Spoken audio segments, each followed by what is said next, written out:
Con casi 11 millones de habitantes, Haití es una nación que no encuentra el sosiego. La atraviesa una corrupción rampante, las bandas armadas, la pobreza extrema y las calamidades que le han dejado múltiples catástrofes naturales. Esta mezcla han provocado múltiples levantamientos populares que recientemente sumen a Haití en una crisis y una ola de inseguridad y secuestro.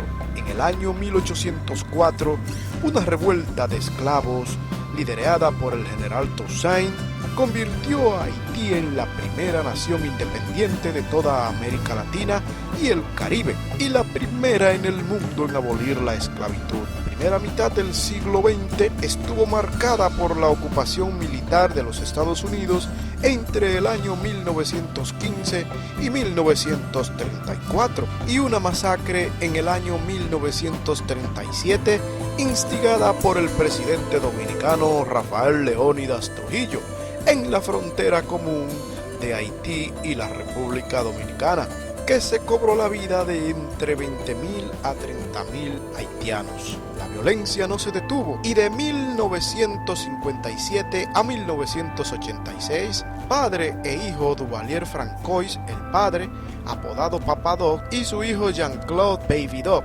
sembraron el terror y desangraron el erario público. Se estima que sus grupos paramilitares, entre ellos los tristemente célebres Tonton Macouten, secuestraron, torturaron y mataron, así como también desaparecieron a 60.000 personas de la oposición. Harta de la opresión y las élites haitianas, en el año 1986, una insurrección popular derrocó a Jean-Claude Duvalier, quien se exilió en Francia, pero su partida no solucionó los problemas estructurales del país. El poder de Haití estuvo por unos años en manos de militares que propinaron una serie de golpes de estados hasta el año 1990, cuando fue elegido por primera vez un presidente democráticamente, Jean-Bertrand Aristide. Aristide comenzó a gobernar el 7 de febrero del año 1991, con tan mala suerte que fue depuesto en un nuevo golpe militar 7 meses después. Mientras se exilió en Venezuela y después en Washington, los militares, de nuevo en el poder, llevaron a cabo cientos de detenciones, torturas, ejecuciones extrajudiciales de los ciudadanos partidarios de Aristide. Así lo denunció la Comisión Internacional de los Derechos Humanos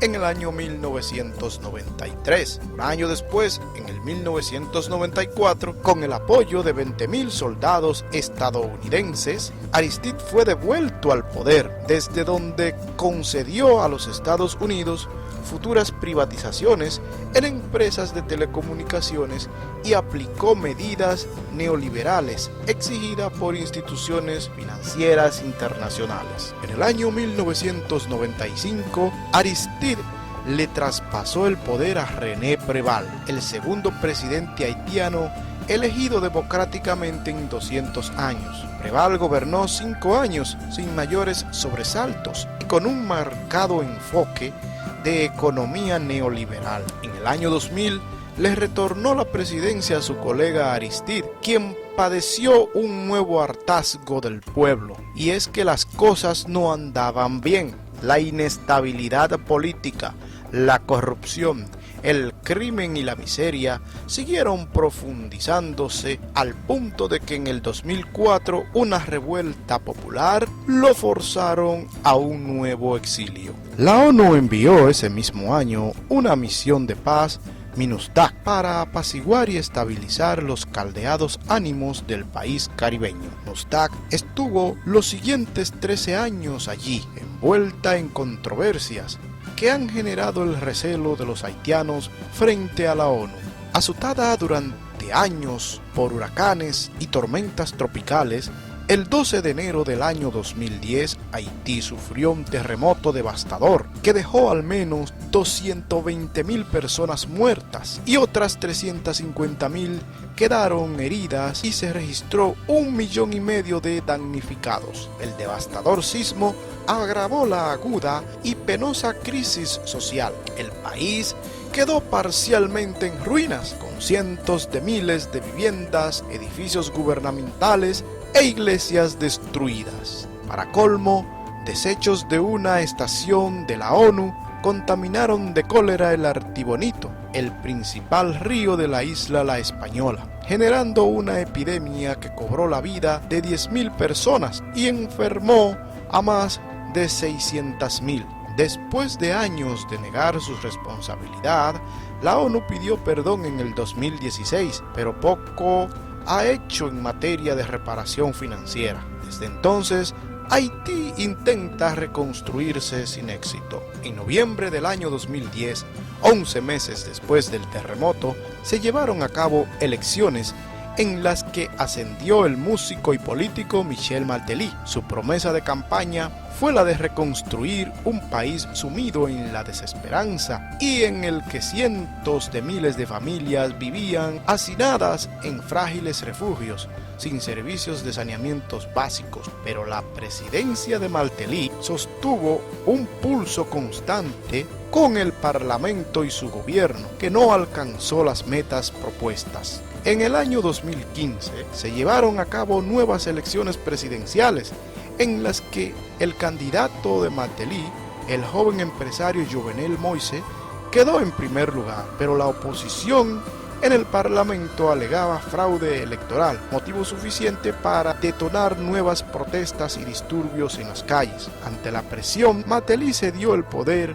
a un presidente interino en el país. Atravesó un 2016 de crisis institucional. Para rematar, en octubre de ese mismo año, el huracán Matthew apeló a Haití y dejó cerca de 400 muertos. Tras un año de protesta, el traspaso de poder, un nuevo proceso electoral en 2017, dio por vencedor otra vez a Jovenel Moïse, quien asumió la presidencia el 7 de febrero del año 2017. Pero prontamente le estallaron escándalos de malversación de fondos que destaparon la corrupción de su gobierno y el de sus antecesores. El dinero que había servido para parte de la reconstrucción del país, más de $2.000 millones, cayó en manos de 3 gobiernos, los gobiernos de Preval, Martelly y Moïse, según un informe revelado por el Tribunal Superior de Cuentas. Tras un año de pandemia, ahora en el 2021, el país vuelve a estallar. El Consejo Superior del Poder Judicial de Haití emitió una resolución en la que asegura que el periodo presidencial de Jovenel Moïse terminó el 7 de febrero, pero el mandatario se niega a entregar el poder y asegura que le queda un año de gobierno, pues su mandato de 5 años comenzó en 2017 y no en el 2016. El 7 de julio del año 2021, alrededor de la 1 a.m. hora local, en Pétion Village, el entonces presidente de Haití, Jovenel Moïse, es asesinado a tiros por un grupo de hombres fuertemente armados. El primer ministro interino, Claude Jobse, ha dicho que tiene el control del país. Hasta el momento, la sucesión legal a la presidencia no está clara. Entre tanto, en las calles de Haití retornan las protestas, las violencias y la arbitrariedad policial. El crimen arrecia, ahora bajo la modalidad de secuestros indiscriminados. Una crisis que poco preocupa al mundo. Tras 215 años de independencia, Haití sigue más pobre y convulsa que nunca, y tan olvidada como siempre.